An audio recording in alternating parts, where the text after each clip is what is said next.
JP Display coming to you all again with another little treat. Today I am happy to bring to you all my first guest, Mr. Kris Dopson. Kris and I, we go back a long way, and he's here today because he's allowing me to do something with the channel that I've always wanted to do, which is to track an author from the very, very beginning of the process. So Kris has presented himself to me as a budding author, and he sent me his material, and I was blown away by the content. I mean, I was really excited about his project, the originality of it, the way that he structured it, and everything. But instead of me going into a review of the man's manuscript, let's go all the way back to the beginning and start from the top. So, Kris, welcome. Thank you very much. I'm happy to be here. All right. And today, I am going to give you all an interview with Kris so that as time progresses, we can grow as he grows. You know, this is a segment that I really wanted to develop, you know, to have different types of authors coming onto the channel and sharing with us their experience, their journey, their vision for what the industry in Trinidad looks like. I mean, and even though, it's about the industry in Trinidad, some of the authors won't be living in Trinidad. They might be Trinidadians writing from a Trinidadian perspective, even though they are out there in the diaspora somewhere, right? It's important because it's only when we know what the industry looks like, we will get to figure out what we need to do to strengthen it in its weak areas, right? So, yeah, let's go into it with Kris and find out what this whole situation has been doing to him, for him. Right? The first question I would ask Kris is, well, how did all this start? How did you get started with writing? I began writing about, let's say, about 15 years now. Okay. I have actually a lot of written material that I've shelved because I didn't complete it for various reasons. Some of them was probably because of my lifestyle back then,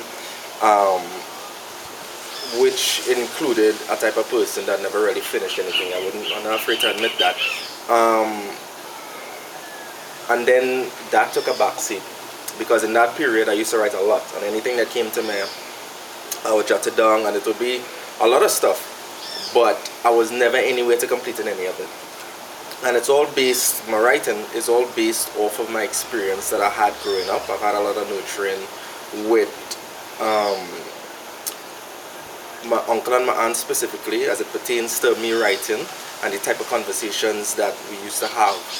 And the nurturing that I got is one that you would want to share the information because of the content of it, right? And so when I started to write, it was more me feeling compelled to share the information that I had, you know. But as life would have it, things usually take a back seat for other things that take priority, you know. And in this instance, this particular book that I'm writing right now, it just started from a conversation that I was having with my sister. I can't remember the exact conversation, but the names of particular characters in the book just came to me. And I just knew that I had to start writing this. I had to develop these characters, and it just spawned into this book. Okay. How close are you to completing your manuscript? Well, I I thought I was close, but it seems that time is something that it's hard to hold down. I would say a month, but I can't be sure because every time I set a time period for it, I always betray it. I always go against it. It upsets me. But I'm very, very close to finishing. I have a few thousand words left, and I expect that I should be finished about the middle of November. Yeah. How did you feel after creating this body of work? I felt driven. I felt that finally I was going to finish something, especially with how far I went with the process of developing this book, because this is the furthest I've ever went with anything that I've ever written. And so, more than anything, I felt excited. And especially after receiving your review of it, I was like, okay, well, I have content that I could actually share. You know, so yeah, all that.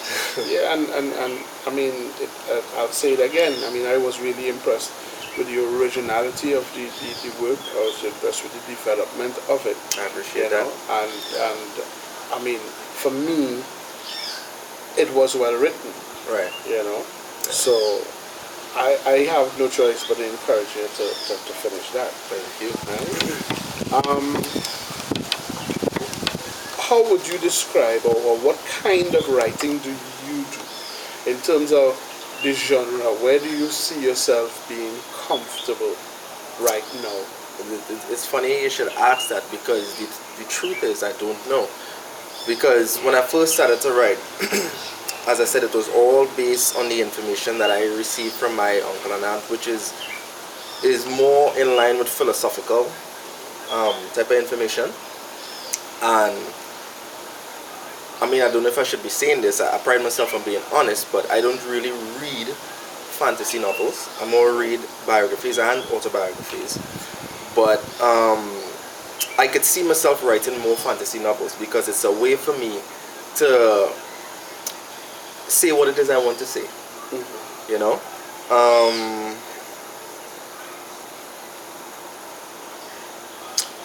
Forgot the question. What was the question again? Basically, what type of genre are you comfortable? Oh, the genre.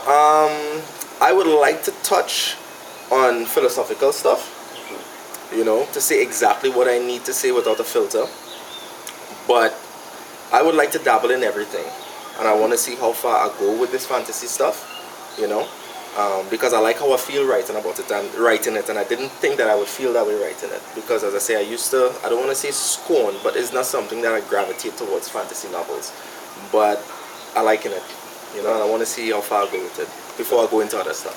That's the most important thing. I mean, yeah. Wherever you go, you want to enjoy it. And yeah. once you have that feeling, I mean, stay as long as yeah. you're enjoying it. Yeah. You know? My next question would be, what have you discovered about the local scene as a budding author? When you say local scene, what exactly you mean? The industry in Trinidad. What's out there to support you, or what's out there in general? What have you discovered?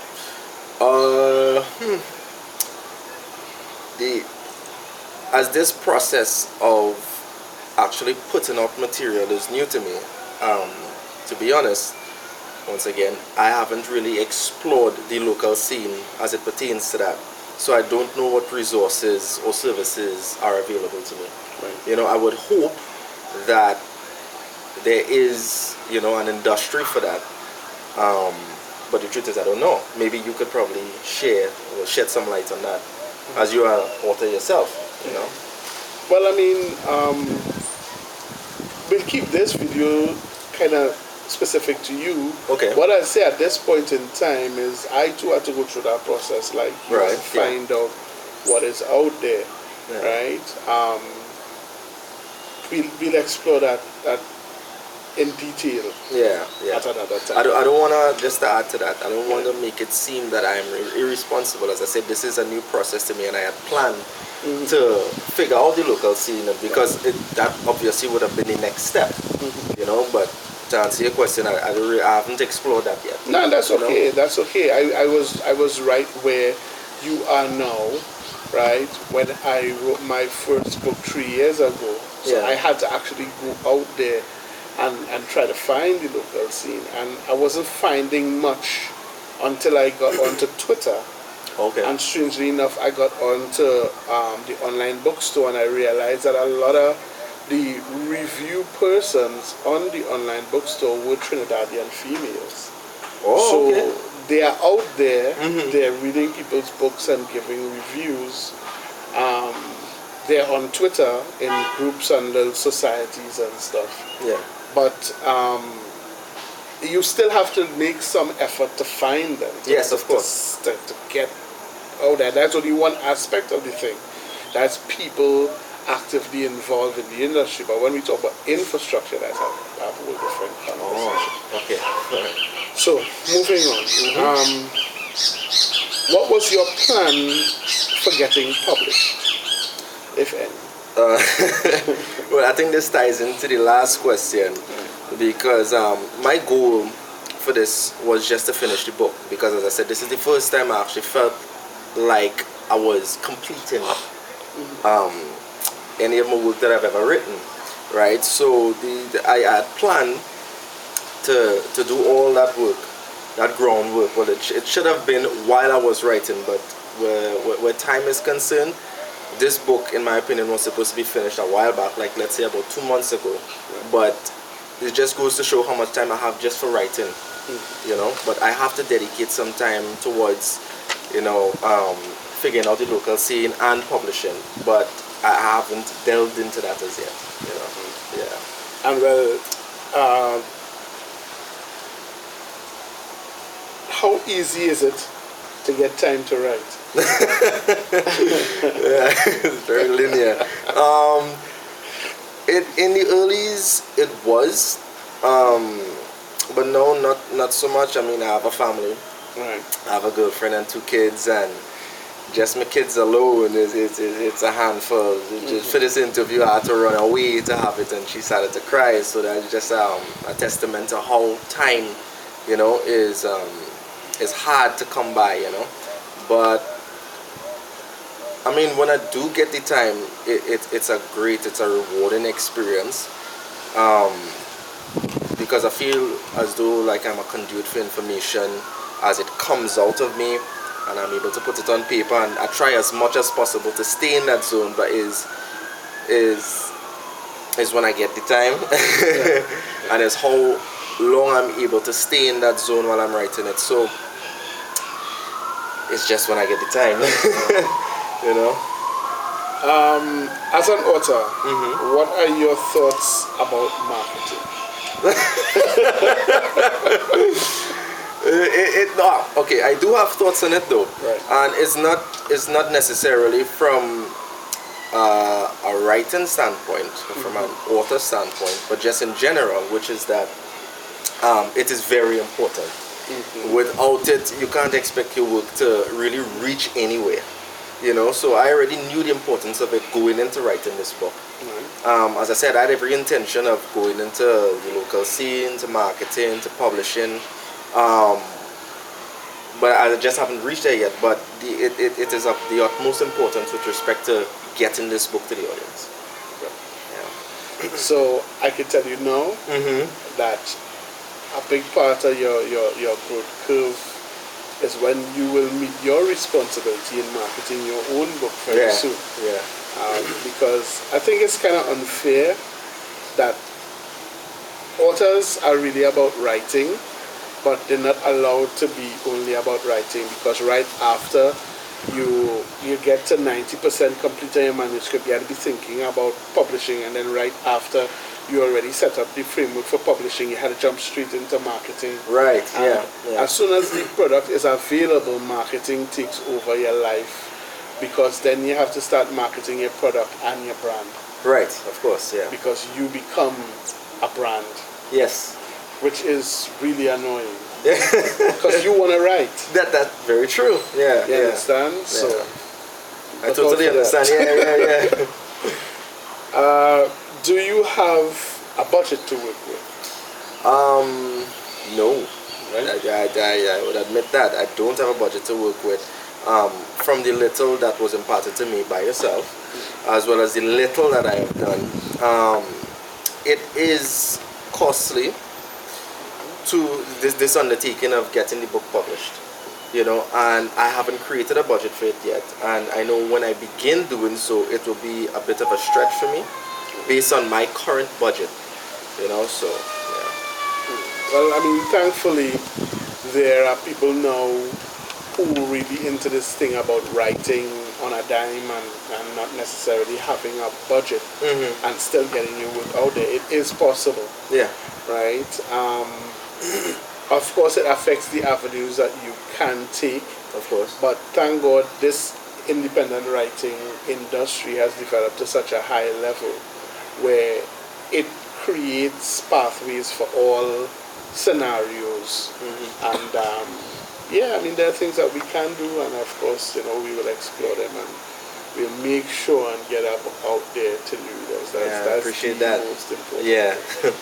Right? So I'd just like to know, what are your thoughts on, that dual choice between what exists already, what I would call existing themes, and emerging themes, the new frontier stuff? Which one would you choose for yourself as an author, and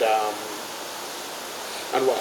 When you say emerging themes, what do you mean exactly? For me, emerging themes would be the new areas that you could take your writing into that has not necessarily been tested, been explored. Right. And of course, the existing themes would be the things that everybody's running down right now. The Harry Potter books and the romance novels, the 50 Shades of Grey type of thing, and all the things that they tell you, okay, yes, in this area, writing in this genre here, you have the highest chance of being successful. Right. Or you being the true artist that every writer has the option to be, and you deciding that you're going to go into an area all of your own, right? Not worrying about what's out there and what the scene is like. For you, which one do you choose? I'll be careful with this answer. Okay. I'm not sure that I want to be concerned with the existing themes. Right? I feel as though, especially as I'm now coming out, that I'll be stifling my creativity, trying to fall into an established bracket to meet the needs of the audience.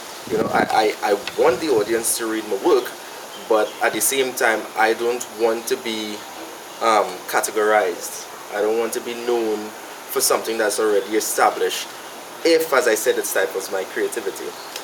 So the content that I'm creating here, I would say that it's its own, and I want it to be its own, and I think there's an audience for everyone. It's just to reach them. The thing about it is that reaching them might be the difficult thing, because the existing teams, I believe, are at the forefront, and the new stuff that people want to throw out there, the independent stuff, is stuff that really on the back burner. But I don't mind being on the back burner if it helps with my expression, Right. But I do want to do mainstream stuff eventually. But I think it's important for me to be as expressive as possible and to see how people relate to that. And well, based on your choice, how do you think that would affect your profitability? I mean, what you get back from this whole effort about putting in work, time, and money into the industry. How do you think that choice would affect your profitability? I don't know, but I am very, I'm hopeful. I am maintaining a positive outlook on this whole thing. I mean, evolution is stuff that doesn't happen right away, right? And I think people are always open to change. I don't know if they'll be ready for the change that I represent with my book, but I'm keeping a positive outlook on it, and I'm hoping that when I do put it out, that it is well received and people enjoy it and people want more of it, because I plan on writing more, because this book is part of a 3-part series. And I would want the audience to want to know what happens next, But even if they don't want it, or even if I get a small audience that looking forward to the next chapter, to the next book, I will still be putting out the content regardless, because I have something to say. You know. So my hopes is that with respect to publishing and how it's affected based on my stance, I just hope that it bears fruit, is successful. Yeah. So, there you have it, Kris Dopson. Thank you very much for having me. Keep your eyes on this guy, folks, and we will let you know as soon as his book is available, right, online, and all the developments that takes place with him as a budding author. I am happy to be associated with this new project, and I mean, I can tell you all off the bat, someday, just because of the material that I read from this young man, I would love to do a project with him where I'm a co-writer and where we create something brand new, I would love that original, also, yeah. off the cuff. So yeah, man. looking forward to that, and thanks again, guys. Okay, thank you.